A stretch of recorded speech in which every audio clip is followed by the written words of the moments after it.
parole en islam.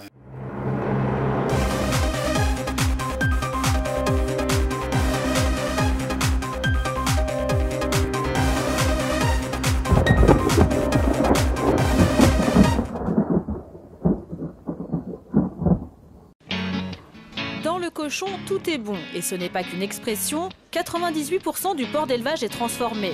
C'est la viande préférée des Français qui la consomment essentiellement en charcuterie. Mais le cochon est aussi l'aliment de base de nos animaux de compagnie. Et plus étonnant, on retrouve du porc aussi dans nos cosmétiques et nos médicaments.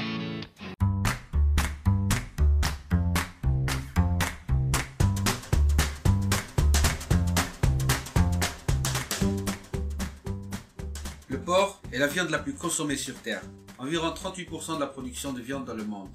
La première particularité, c'est que le porc n'a qu'un seul estomac, alors que la vache en a 4.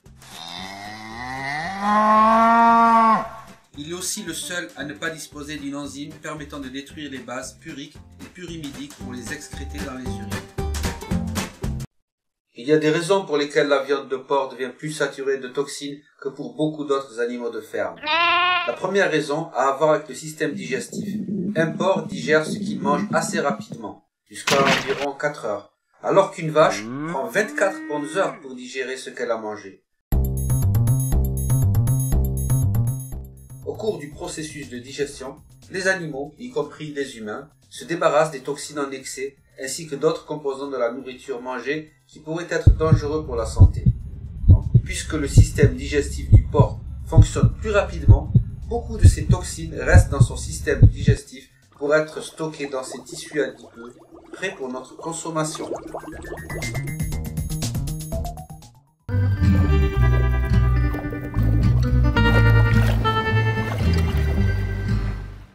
Il y a un autre problème avec le porc. Il a très peu de glandes sudoripares fonctionnelles et peut à peine transpirer. Les glandes sudoripares sont un outil que le corps utilise pour se débarrasser des toxines. Cela laisse plus de toxines dans le corps du cochon. Donc lorsqu'on consomme de la viande de porc, on obtient également toutes ces toxines qui n'ont pas été éliminées du porc.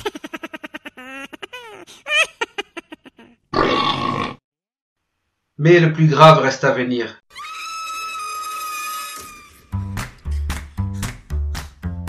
Les maladies porcines. La grippe porcine, c'est une souche du virus de la grippe qui affecte habituellement les porcs, mais qui peut également s'attaquer aux humains.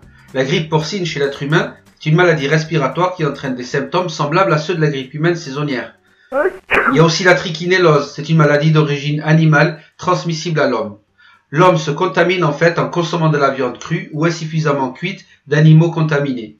Après ingestion par l'homme, les larves musculaires présentes dans le muscle sont libérées de leurs cellules nourricières et atteignent l'intestin grêle. Après pénétration dans l'épithélium intestinal, elles vont muer jusqu'au stade adulte.